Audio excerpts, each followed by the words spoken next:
Okay, so Nokia just recently released their first ever Android device.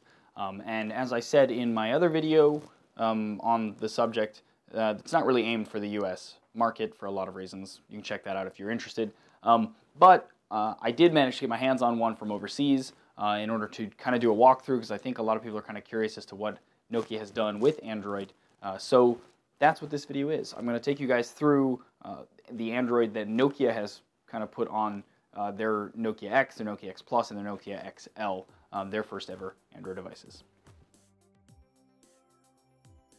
Okay, first there is a glance screen, which is something that you might see on other Windows Phone devices that Nokia makes. And it basically just allows you to see notifications at the time without having to unlock the screen, and it doesn't use very much battery power. Next, you can actually double tap the screen to wake the device, although you have to do it pretty hard. And then the way that the lock screen works, it just displays this basic information here, and then you swipe either left or right. You can't do up or down. No fancy animations except for just that, which then brings your home screen into view. Next, let's talk about the launcher and the home screen. So you'll notice automatically that there are what look like tiles. They're basically little wrappers around the icons for the apps that make them look more square-like and, of course, resemble Windows Phone. How it works is you just have this one long screen. This is all of your apps are all on this screen. Swiping left and right is other things, which we'll get to later. And then you can just hold down on any of these, and that's how you move them around. As you can see, you can also, if you can, tap that little tiny, it's hard to get to, a little tiny thing to make it larger and smaller, again, resembling Windows Phone. You also can hold on one of these, and you'll see these two little menu options up here at the bottom. One is for a folder, which you can tap, and then create a name, and it creates a folder for you, which you can then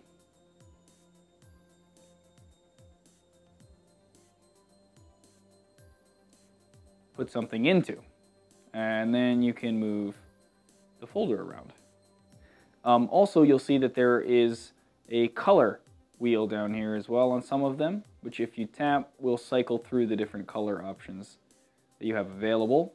And down here on the right we have our widgets.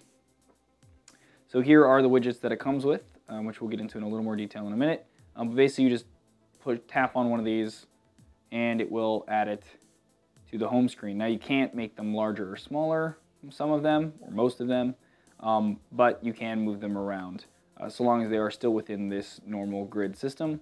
Tapping the X in the corner gets rid of it, and then tapping away gets you out of edit mode. Then there's also Fast Lane, it's called, which is if you swipe to the left or the right of the home screen, you get to it either way. And it is basically a history of all of the recent apps that you've used and things that you've done with them sometimes. For example, sending out a tweet from Twitter, etc., etc. Also, even system updates, things like that will be there as well. And if you pull all the way down, you actually also get access to your alarm. Pulling down from the top, like with any Android device, gets you your notification shade. One thing to note is that it stops right below the last notification. Unlike most Android devices, it actually pulls all the way down to the bottom of the screen. There's 4 quick setting options up here which you cannot customize, but they're there. They're for turning on and off Wi-Fi, Bluetooth, data connection, and your sound. And then you also have this little gear here to get into your settings.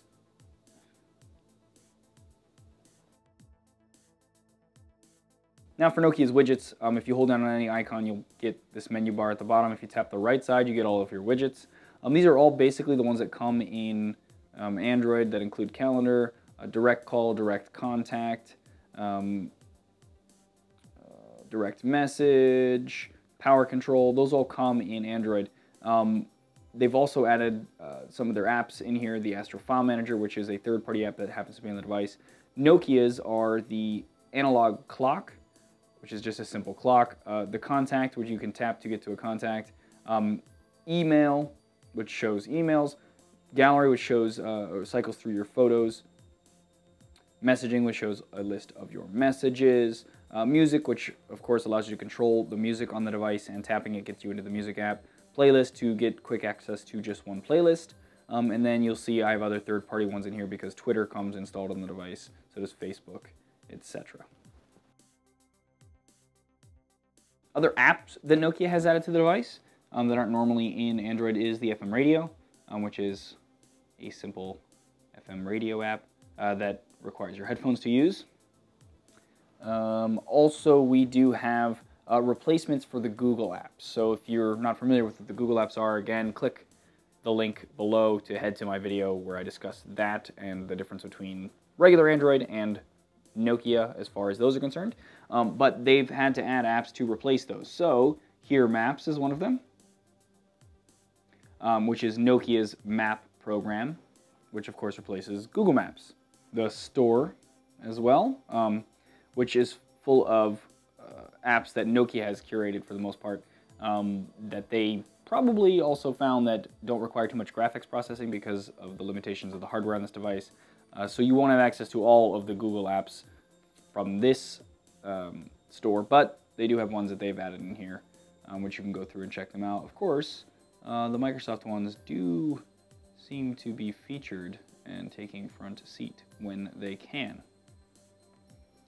Beyond that, there is also the internet, which I say that they added it because Android kind of took the internet browser out of Android and left Chrome in its place.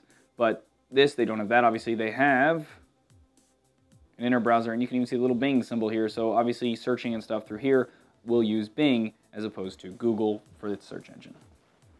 And there you go, a not so quick walkthrough of Android for the Nokia X.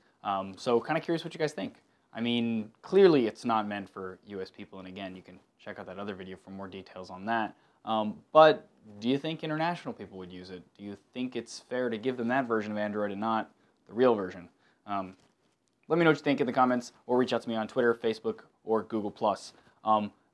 And also, stay tuned for a video that I'm going to do on how to get the actual Google Play Store on this device, but don't tell anyone.